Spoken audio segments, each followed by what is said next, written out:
Bienvenidos a Desenmascarando, podcast mensual que intenta desenmascarar la preocupante hipocresía de los medios de comunicación y políticos progresistas. En este podcast hablaremos sobre un caso de infanticidio en el estado de Querétaro, el cual, por presión de asociaciones por aborto, medios progresistas y el gobierno federal, se convirtió en un aborto espontáneo de una menor que, según esto, fue violada. De acuerdo con la Fiscalía del Estado de Querétaro, en el año 2023, en el municipio de Huimilpan, Esmeralda, una menor de 14 años, mató a su bebé recién nacido, producto de una gestación de más de 36 semanas, por lo que se le imputó el delito de homicidio. Los exámenes realizados por la Dirección de Servicios Periciales sobre el cadáver del bebé indicaban que había nacido, respirado y posteriormente había muerto por asfixia provocada por una acción de estrangulamiento. Esto mismo fue informado por el Tribunal Superior de Justicia del Estado. Además, la carpeta de investigación del caso señalaba que no había elementos que pudieran acreditar el delito de violación. Esto se le notificó al representante legal de Esmeralda sin que hayan impugnado esa decisión. Sin embargo, en octubre del 2024, organizaciones feministas de izquierda se dedicaron a esparcir mentiras como que una menor de edad violada estaba siendo encarcelada por el delito de aborto. Según la organización feminista ADAX Digitales, a través de su representante Mayra Dávila, afirmó que Esmeralda no sabía que estaba embarazada y sufrió un aborto espontáneo, ignorando los datos que señalaban un nacimiento completo de un bebé que respiró. Este tipo de narrativa parece ser una campaña para impulsar la legalización del aborto hasta los 9 meses de gestación bajo cualquier circunstancia, como lo estamos ya viendo en la Ciudad de México. A su vez, la mayoría de los medios electrónicos y escritos compraron esta mentira y se dedicaron a informar cuestiones que no se alineaban con la realidad o por lo menos no con lo señalado por la Fiscalía ni por el Tribunal Superior del Estado. Intervino entonces el gobierno federal a través de Citlali Hernández, próxima titular de la Secretaría de las Mujeres, a presionar al fiscal y al parecer al gobernador panista de la entidad, Mauricio Curi, quien pidió que la sociedad confíe en el testimonio de Esmeralda y solicitó a la Fiscalía actuar con sensibilidad y perspectiva de género. Esto y la presión del gobierno federal y de los medios terminaron por doblar al fiscal del Estado, quien finalmente se retractó, desistiéndose de la acción penal contra la adolescente. Citlali Hernández remató urgiendo al Congreso local a legislar sobre la despenalización del aborto. Ante lo anterior tenemos las siguientes preguntas. ¿Por qué el fiscal terminó retractándose? ¿Se había pruebas de que el bebé había sido estrangulado? ¿Por qué el gobernador, siendo de la oposición y de un partido supuestamente provida, dejó solo al fiscal? ¿Con este tipo de hechos estaría provocando más infanticidios y más aborto en México? Se espera que los actores provida, ya sea dentro del gobierno o de las asociaciones civiles, sean presionados por parte de los gobiernos de Morena. ¿Y qué podemos hacer al respecto? Para discutir esos temas, hoy nos acompañan Guillermo Torres Quirós, director de Hazte Sentir, y Luis Barrera, de Bastión Político. Así es.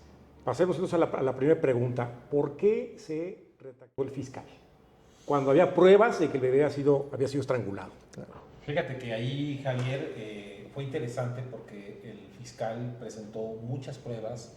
El fiscal defendió en un principio, incluso en medios de comunicación, su postura. Pero aquí te das cuenta cuando un tema de ese estilo se convierte en un tema político. Y cuando se convierte en un tema político, ¿qué es lo que más pesan? Las presiones. Y me queda claro que hubo una presión, en este caso del gobierno federal, de la secretaria de las Mujeres, de Citlali Hernández, que aparte trae una agenda ideológica desde hace muchos años, y la presión que ejerció también sobre el gobernador, sobre Mauricio Curi, los cuales cayeron en el juego de las denuncias o de las falsas denuncias, de las falsas pruebas y de la narrativa que manejó en este caso los grupos feministas como GIRE, al decir que había sido un embarazo, que había sido un aborto espontáneo, cuando con claridad es un infanticidio porque sí nació el bebé. El fiscal dobla las manos porque la presión mediática fue demasiado fuerte y prefirió en ese sentido pues guardar su trabajo que de alguna manera inclinarse hacia las mieles del poder, por decirlo así. Luis. Sí, yo concuerdo parcialmente. Creo que sí, la presión mediática estuvo ahí, pero no fue tanto eso lo que incidió, porque evidentemente el fiscal, aún a pesar de los medios, salió a desmentir, salió a decir.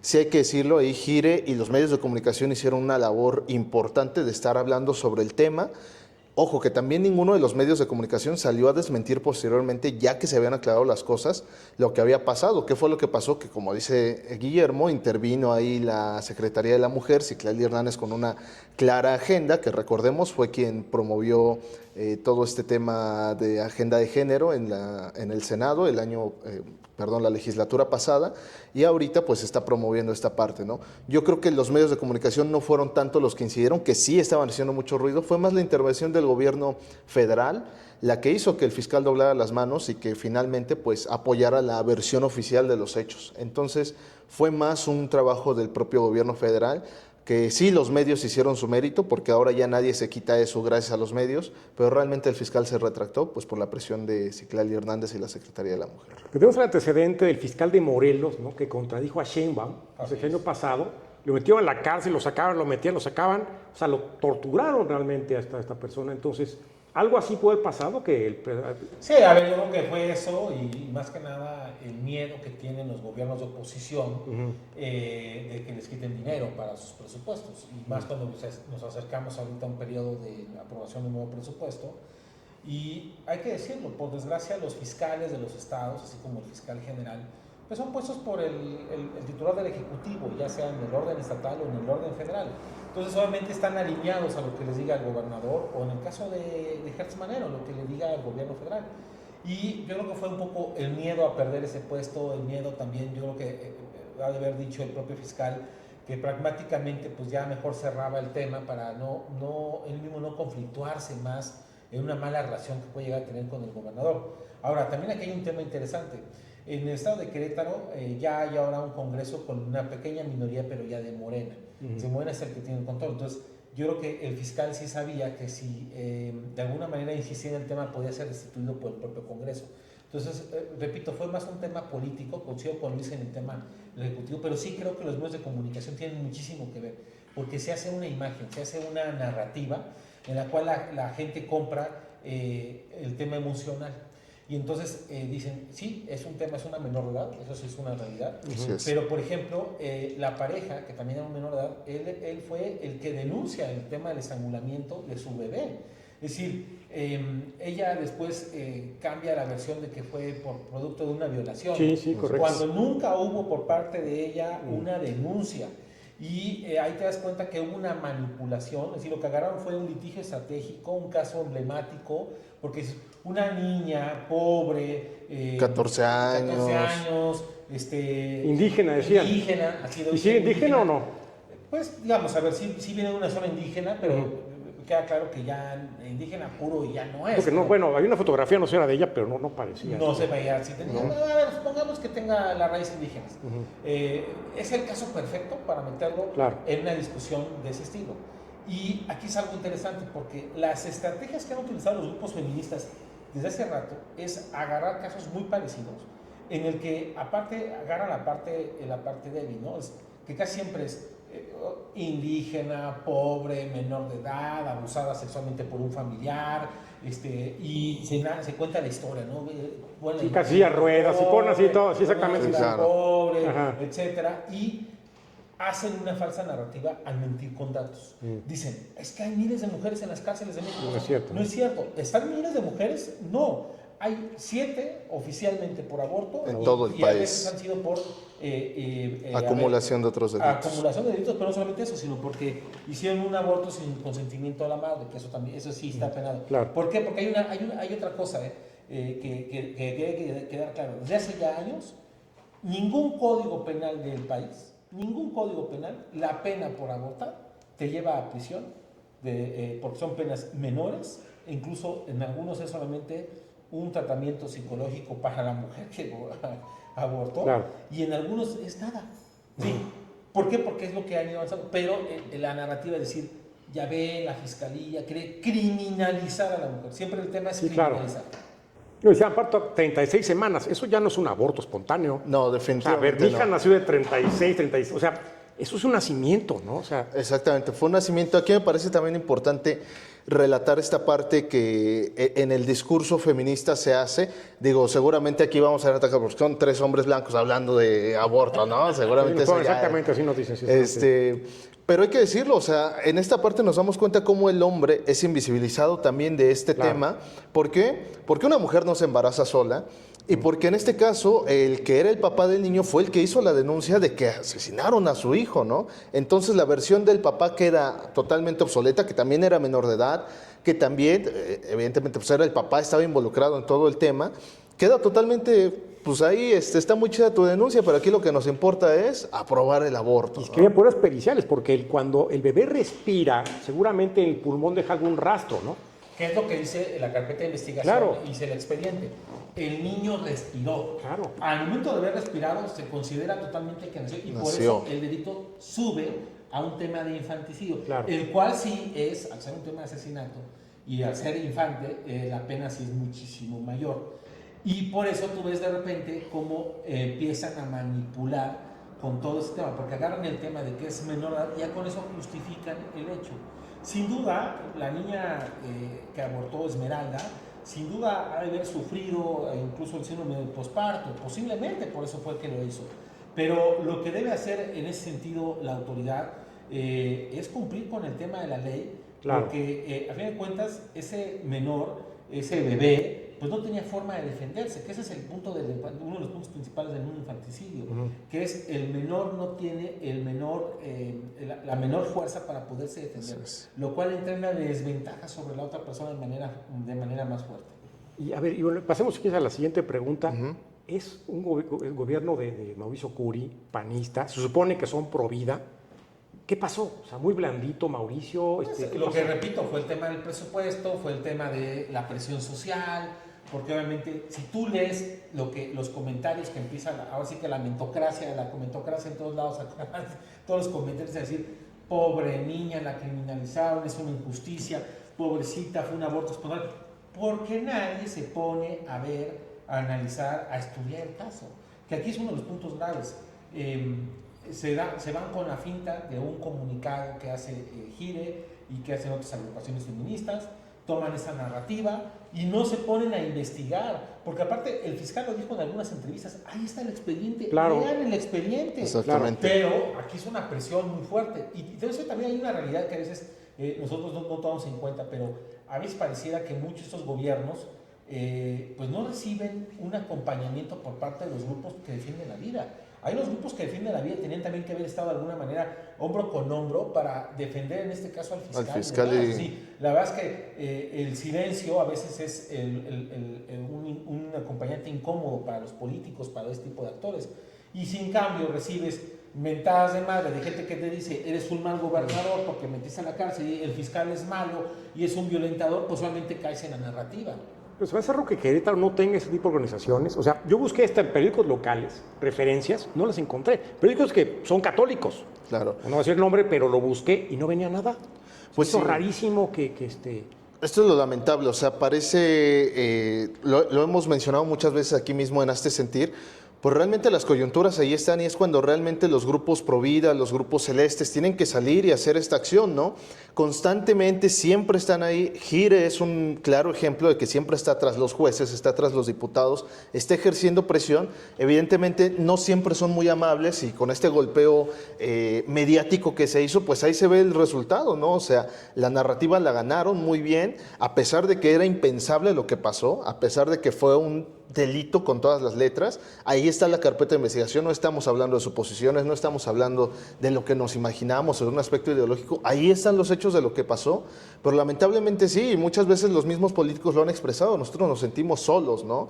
Digo, no se justifica porque al final se tendría que tener el valor de defender los hechos que pasaron, pero definitivamente si te ves atacado mediáticamente por un grupo, por todos los medios de comunicación, por la comentocracia, por el mismo gobierno federal, pues vas a doblar las manos mucho más fácil. Es que si en un lugar podía haberse dado esto, el acompañamiento es Querétaro, o sea, donde gran porcentaje es católico, donde no ganó, el único estado, entiendo, que no ganó el observador fue ahí, Querétaro. No, fue Aguascalientes. Pero bueno, okay. Pero a ver, aquí hay otro punto importante que es el tema de la manipulación. Hasta dónde puede llegar la manipulación mediática. Y en esta era de la posverdad, porque también hay que decirlo, estamos en una época de la posverdad en la que dice, ay, yo respeto tu verdad, cada quien se lleva su golpe y hacemos ese juego, ¿no?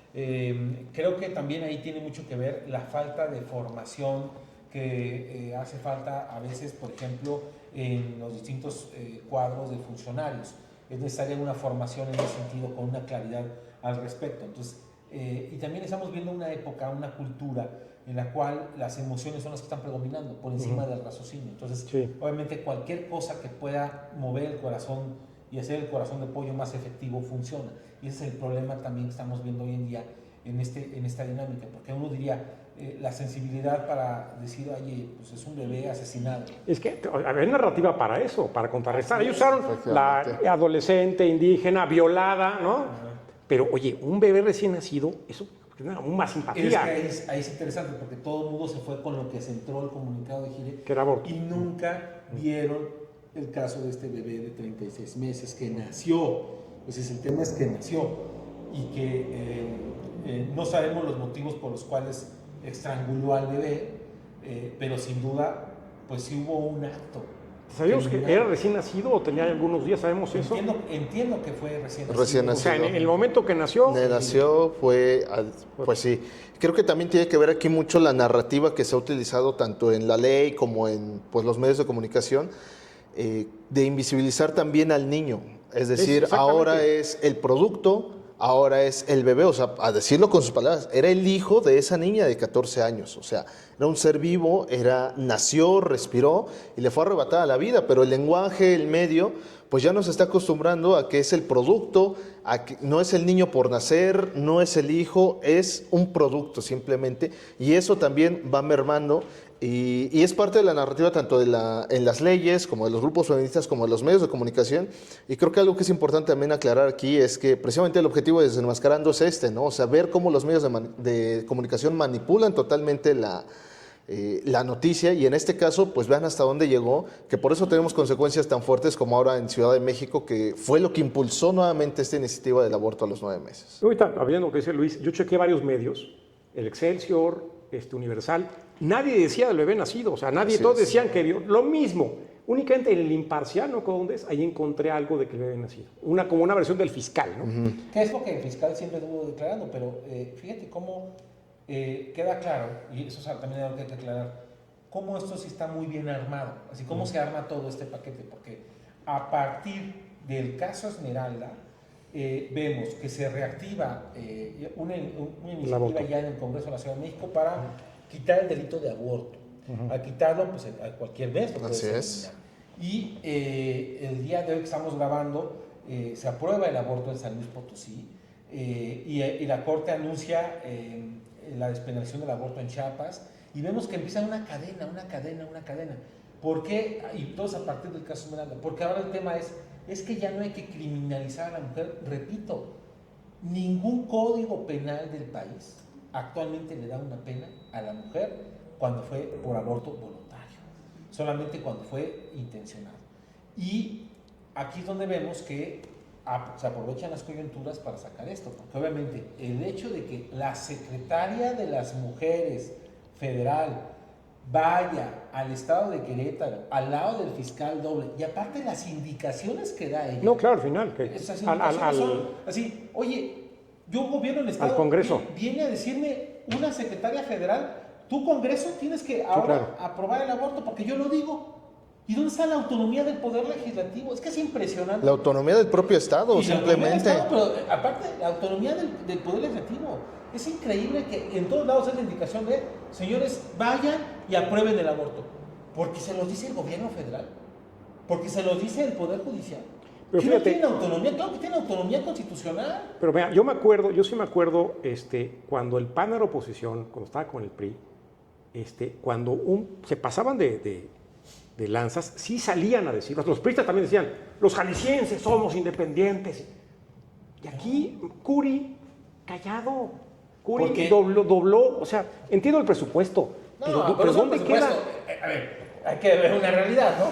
Tienes una mayoría una mayoría constitucional en el Senado, en diputados, en un Congreso local donde eres gobierno, tienes oposición, tienes un Congreso local en contra. Es decir, hay muchos elementos políticos, que es lo que está aprovechando ahorita. Que a mí lo que me llama la atención, que a pesar de que en algunos momentos, a veces en algunos estados no tenían esa presión, ¿por qué? Porque se respetaba un asunto, la federación. La federación y la autonomía de los tres órdenes de gobierno, municipal, estatal y federal, entendiendo las dinámicas de cada lugar. Pero aquí que lo estamos viendo, que papá, gobierno federal me dice, tengo que obedecer. Eso es impresionante. A ver, de acuerdo, pero yo sí he visto otros momentos en mayor valentía. A ver, el Alito, yo no soporto el Alito, es un ampón. Pero ahorita, ¿cómo se pone? O sea, va y dice y grita. Y yo esperaba algún panista. Antes había panistas así más. Fox por eso fue presidente, o sea, salió en contra. Yo estos panistas los veo tibios. O sea, quizás no quiero criticar de más a Curi, ni lo conozco. Pero no sé, o sea, me parece muy tibio. Muy tibio para defender estos temas. Porque, repetimos otra vez, la presión mediática es algo que miden mucho. Miden mucho los reclamos, las cosas, el qué dirán. Y hoy en día, en esta cultura actual, vemos que tú puedes tumbar a alguien, pues simple y sencillamente atacándolo mediáticamente. Eso es algo terrible, porque obviamente yo puedo llegar a manipular las cosas y decir una mentira que, repetida muchas veces, se convierte en verdad. Ok, bueno, entonces la otra pregunta ya más o menos lo tocaron, es con esto, pues, digamos, se va a lanzar una mayor iniciativa sobre el aborto, pero también me preocupa el infanticidio. Esto fue un infanticidio. Así es. O sea, en los hechos fue un infanticidio que no se castigó. ¿Cuál es la consecuencia de todo esto? Pues realmente ahí ya es un tema mucho más delicado. Como lo dijimos, se está impulsando más esta agenda a favor del aborto. Y yo recuerdo que una de las primeras lecciones que, precisamente para los que no lo sepan acá, Guillermo fue mi maestro. Una de las primeras lecciones que yo aprendí de Guillermo fue la cuestión de la ventana de Overton, que es como lo inmoral, lo inaceptable socialmente, se vuelve aceptable gradualmente. ¿De qué manera? Pues de esta forma, mediáticamente, ¿no? Lo que es impensable se va haciendo, se selecciona un caso, se hace mediático, se empatiza con la gente, se va manipulando, de tal manera que ahora, antes decían hasta las 12 semanas, porque todavía no siente, que sabemos que también es una mentira, que la vida empieza desde la concepción. Y decían, bueno, hasta las 12 semanas. Ahora estamos viendo que no solamente en Ciudad de México, sino que en otros estados ya se está despenalizando hasta los 9 meses. Y la cuestión aquí es que después, si el bebé nace y se le asesina, pues realmente estamos cometiendo un infanticidio. Eso es lo que no se está viendo, lo que no se está pensando, el riesgo también que hay para la mujer. Entonces, esto es en lo que hay que hacer conciencia y hay que hacer eco. O sea, no solamente se trata de promover una ideología, porque sí hay que pensar realmente las consecuencias que esto tiene, tanto las mujeres que se buscan proteger, como a nivel de salud, a nivel de sociedad, cómo estamos normalizando este tipo de cosas. Creo que también tiene que ver mucho el cómo hemos normalizado la terrible ola de violencia que tenemos aquí en México, que eso ha desensibilizado mucho a nuestro país. Y también creo que ha habido una cuestión de mucho silencio, de mucha, pues sí, quizá cobardía, como tú lo llamabas, en el sentido de, tú ves en redes sociales y la gente está en contra totalmente de estas iniciativas de infanticidio hasta los 9 meses, pero realmente no se ve una organización o no se ve una empatía. Exacto, para yo decirlo. veo gente, a ver, sanos de paz por la vida, sí, algunas, ¿no? Pero poco realmente yo por esto es un escandalazo. Y yo vi poco. Coincido con Luis que se ha ido normalizando. A ver, tú no puedes entender que el gobierno de López Obrador fue el gobierno con el mayor número de homicidios. Llegó a 200,000 homicidios oficiales, porque le quitaron aparte. Desaparecidos. 200,000.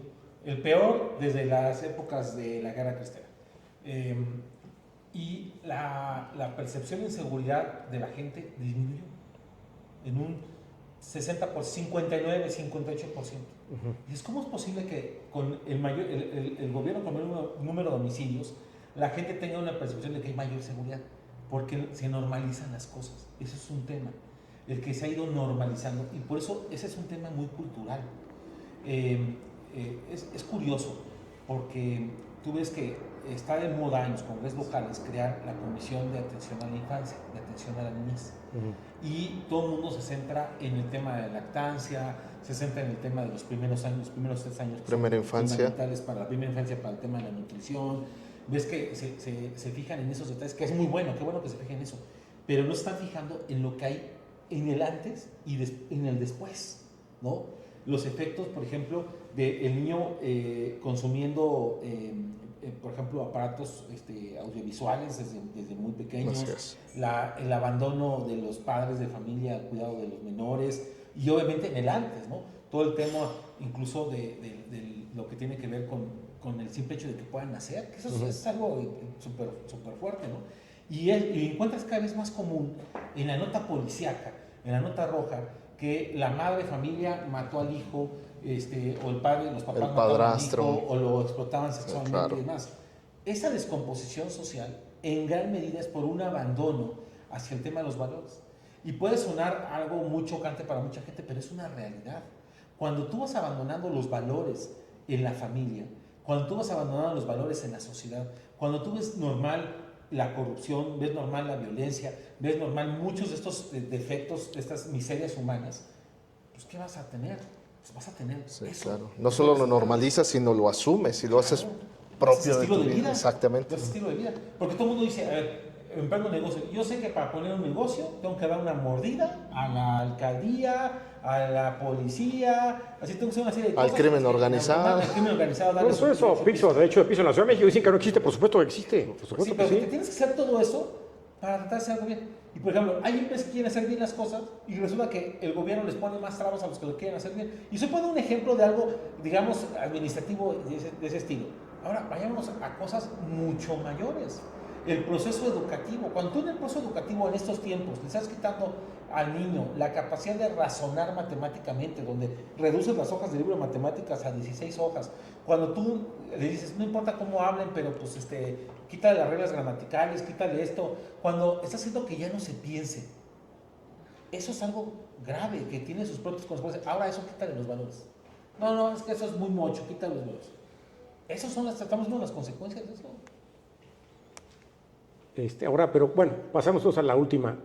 Ante este acoso del gobierno, de tanto estatal, federal, también la Suprema Corte que tanto defendemos, como de ahorita Chiapas, ¿no? Que ¿fue en Chiapas? Sí, en Chiapas. ¿Eso no es una cuestión legislativa, que estoy equivocado? No, es que fíjate, ahí es algo curioso, pero la verdad es que lo que dijo en su momento la propia presidenta Claudia Sheinbaum es cierto. Y es cierto un poco el criterio. El Poder Judicial, en su máximo órgano, la Suprema Corte de Justicia, se puso a hacer cosas que no le correspondían, entre ellas a legislar y obligar a legislar. Bueno, al que hizo fue Saldívar, ¿no? Que está con ella, o sea, empezó fue Saldívar. Pero inventaron una cosa, la omisión legislativa. Cuando se aprobó el tema del aborto en Veracruz le dieron la orden al Congreso, tú tienes que aprobar esto porque es elección. Y en el caso de Coahuila fue lo mismo. Omisión legislativa porque el Congreso le dice, oye, espérate, el Congreso tiene su función, su autonomía, si no lo quiere legislar, no lo legisla. Porque dentro de su capacidad como constituyente permanente está no solamente esa autonomía, sino tiene también un interés político válido que está marcado en la propia Constitución. Entonces, lo que estamos viendo hoy en día es que si no quieres cumplir tu función, la Suprema Corte, cuando le conviene sí lo hace, cuando no le conviene no lo hace.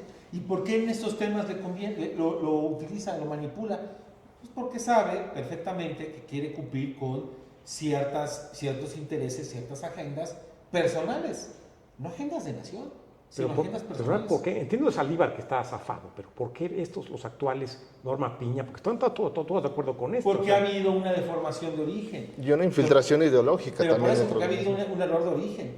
Estamos viendo las consecuencias ya a largo plazo del positivismo, de haber eliminado el derecho natural como una base fundamental dentro de la ley. Que esto es producto desde la ley de Juárez, desde las reformas de Juárez en el siglo antepasado, y después en el siglo pasado, cuando quienes redactan la Constitución del 17 lo hacen con esa visión, una visión positivista en la que, ¿cómo es posible que te haga una cosa, vayamos a una cosa de libertad fundamentales, de una libertad fundamental que es el derecho a la propiedad? Yo he estado bien buena onda, artículo 27, yo te doy chance a tener propiedad privada. Yo te doy chance, porque todo es mío, incluso lo de arriba y lo de abajo es mío. Algo tan básico como los derechos humanos. Yo te doy derechos humanos. Claro, yo te los otorgo. Oye, no, tú me los concedes. Son la naturaleza que tiene la persona por el simple hecho de existir. Y no, desde un punto de vista religioso es el derecho natural. Pero eso, por la parte jus naturalista, que no en ninguna universidad la dan, supongo que en la UP, Claro la que Anáhuac, sí, supongo que debe pero haber... es una cosa, lo que pasa es que como el predominio de las leyes mexicanas son positivistas, por eso vemos eso. Es un En las que semestre de ellos, naturalismo y media el Estado carrera es de el que otorga positivismo. las cosas. En los derechos humanos de tercera generación, que ahora les llaman, y de cuarta y todo eso, el Estado es tan buena persona que yo te voy a dar garantías.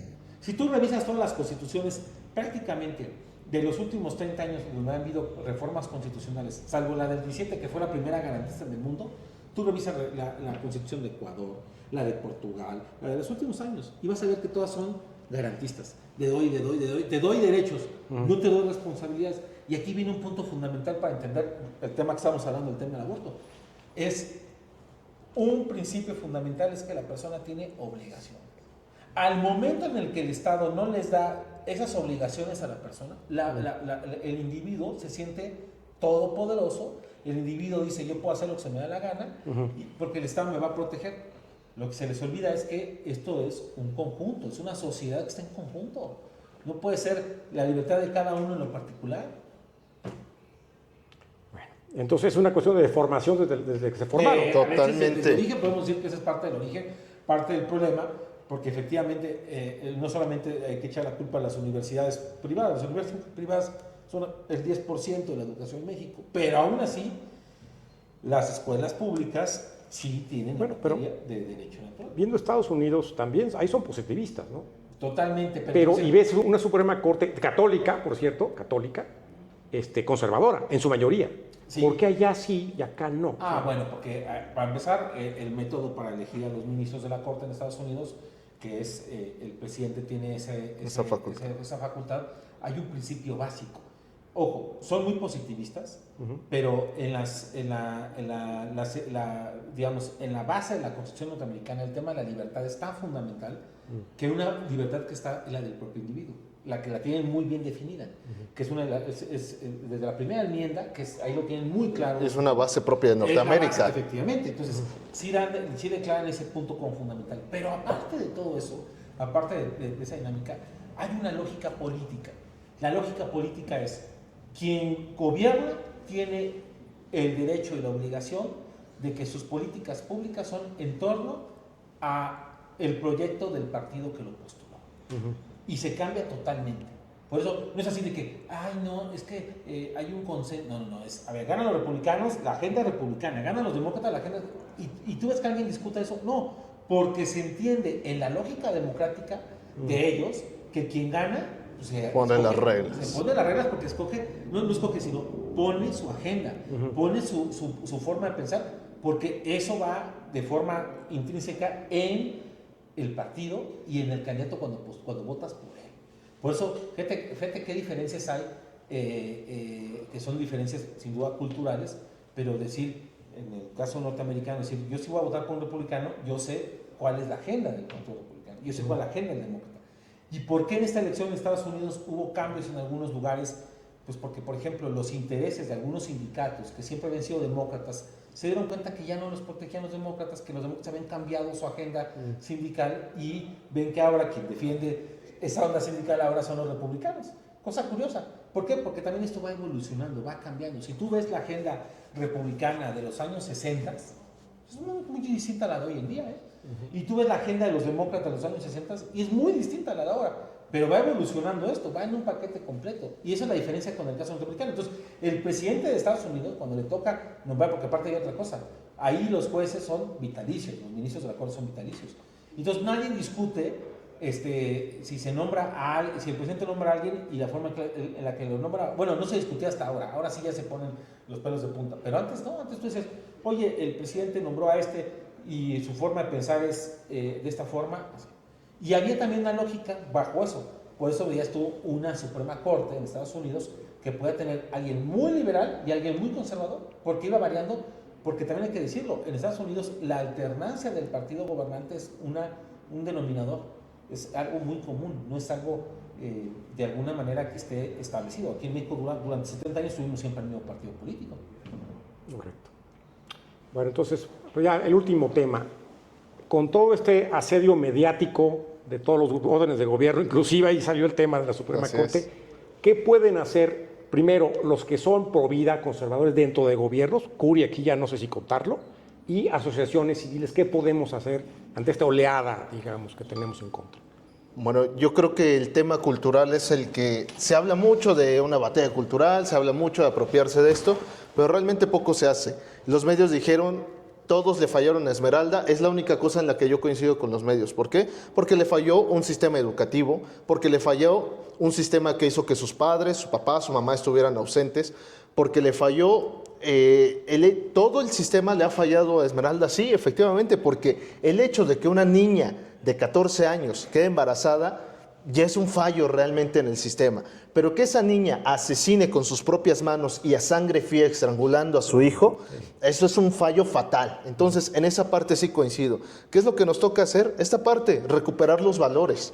Recuperar realmente el valor de una vida humana, recuperar realmente esa sensibilidad ante la muerte y la destrucción que está atravesando nuestro país, porque hay que decirlo. Recuperar esa dignidad en los espacios educativos también. Creo que esa es la parte que nos toca realmente. Ya sabemos que los medios están en contra, ya sabemos que la política está en contra, pero ¿qué no está en contra? Pues lo que nos toca hacer a nosotros en el día a día. Nos toca realmente rescatar esos valores, nos toca fortalecer estos ideales. Yo lo decía en algún punto también en Bastión Político. ¿Cómo es posible que la educación sexual en México, yo me acuerdo desde que yo iba en la primaria, hace unos 20 años, veías que los niños iban con su nenuco, porque esa era la educación sexual, ¿no? Para que no tengas un hijo te voy a encargar un nenuco una semana. Y lo ves ahorita 20 años después y sigan haciendo lo mismo. O sea, todo está fallando, pero sobre todo esta pérdida de valores que sí suena muy cliché, suena algo que siempre hablamos, pero realmente es eso. México le falló a Esmeralda, sí, pero ¿por qué? Porque el sistema ha estado decayendo en sus valores y se ha estado permitiendo que se derrame sangre hasta el punto en que una niña asesine a otro niño. Entonces, es algo cultural, entonces como cultural es como a mediano o largo plazo, pero a corto plazo podemos ser algo. Mira, yo creo que sí, a corto plazo hay que hacer muchas cosas. Estar presente siempre alrededor de los gobernantes y de los actores. Tú lo ves cuando vas a la Cámara. Siempre ves a grupos feministas, a grupos LGTBs, a todos estos grupos con agendas muy particulares, siempre ganando espacios. Y por desgracia, muchos de los grupos que defienden la vida aparecen al momento ya de una emergencia, del bomberazo. Hay que estar haciendo cultura permanente, cultura política permanente, estar ahí, estar ocupando espacios, estar invitando a gente a participar en los consejos ciudadanos que tienen las instituciones gubernamentales, estar promoviendo iniciativas ciudadanas, estar en comunicación con los legisladores, con los políticos, con los gobernantes, participar en los días ciudadanos. Todos los gobiernos hoy en día de los tres órdenes tienen dedicados espacios para la participación. El martes ciudadano en la Ciudad de México, por ejemplo, va la jefa de gobierno y tú no ves que nadie vaya a pedir estos temas cuando otros temas sí van. O por ejemplo ves las alcaldías donde también, es decir, hay que hacer, coincido con Luis, un tema de cultura, un tema de agenda, pero también un tema de presencia y también va con un tema de formación. Es decir, cada vez hay mayores demostraciones científicas de que la vida comienza desde la concepción. Es decir, cada vez hay una demostración científica y no puede ser que el argumento no sea el tema de la ciencia el que predomine. Hoy en día, por ejemplo, las feministas lo dicen con toda la expresión de las palabras, este es mi cuerpo y demás, cuando se ha demostrado que no es su cuerpo, pero es una narrativa y entonces va al tema de las libertades. Entonces tenemos que mucha formación, yo creo que estoy convencido que nos falta mucha formación, mucha capacidad para poder eso y también mucha creatividad para poder de alguna manera manifestarse y estar en ese tema presentes. Hay que generar esa conciencia en muchos espacios. Hablar padres de familia, hablar con grupos juveniles, hay que de alguna manera también hacer presencia mediática. Ese es otro tema, la presencia mediática.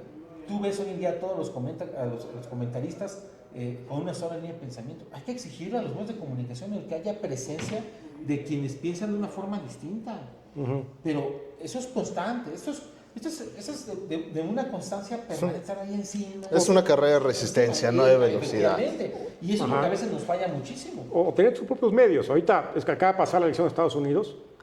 Ustedes veían cuando fue Trump con Joe Rogan, que es un podcast, comparado con todos los demás medios, y era el triple. O sea, eras Siento que los medios están perdiendo muchísima Sí, mucha relevancia, velocidad. poder de presión, lo están perdiendo. Y alguien que no hemos hablado es la iglesia. ¿Dónde ven ustedes en la iglesia en esto? La iglesia católica, las iglesias, vaya. Mira, yo te puedo decir que yo sí veo a la Iglesia Católica haciendo un gran esfuerzo, complicado, porque también, digo, no sé esta gran ciencia, pero tú ves que ha ido bajando, es impresionante cómo ha ido bajando el número de creyentes. El dato del censo del 2020 a mí me impresionó muchísimo cuando ves que 10 millones de personas en México no creen en nada.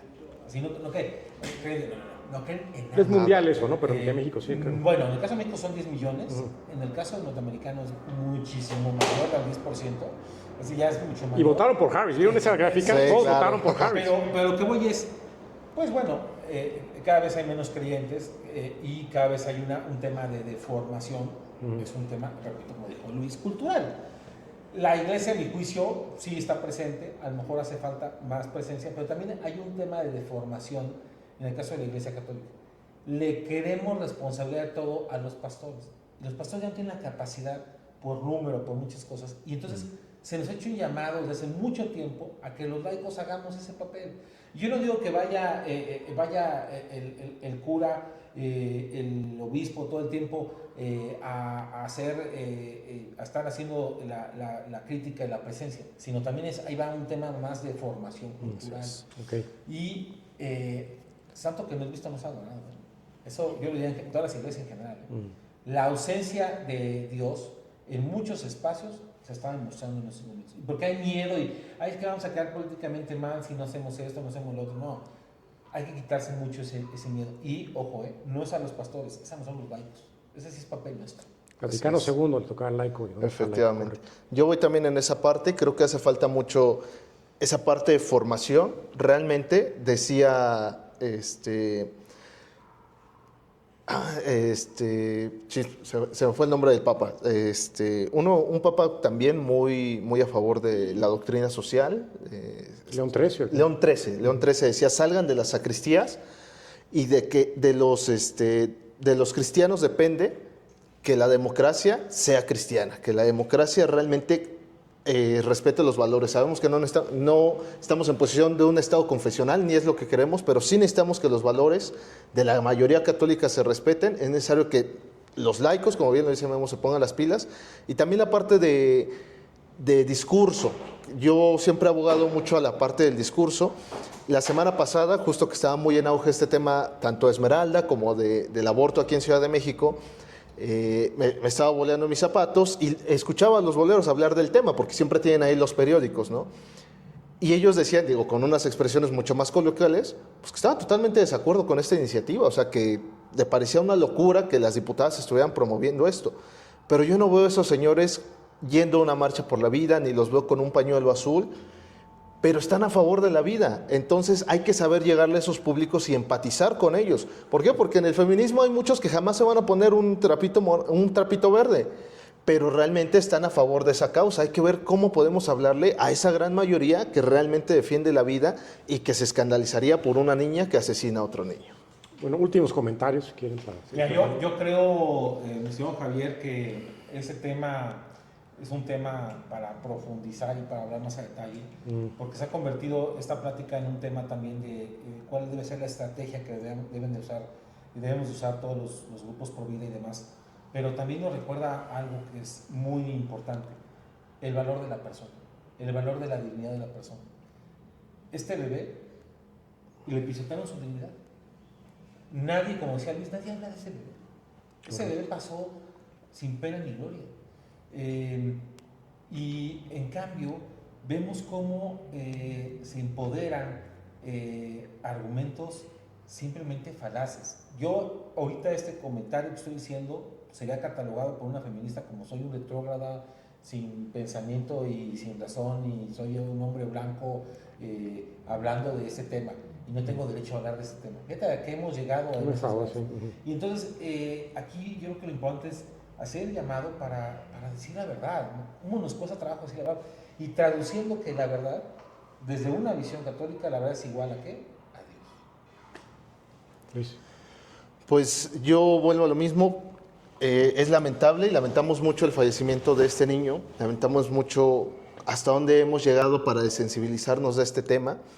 Creo que es importante pues que nunca se olvide este tema. ¿Por qué? Porque está abriendo la puerta a que a otros bebés se les invisibilice, a otros niños se les invisibilice. Y creo que es tiempo de apoderarnos de esta narrativa, tiempo de apoderarnos de este discurso.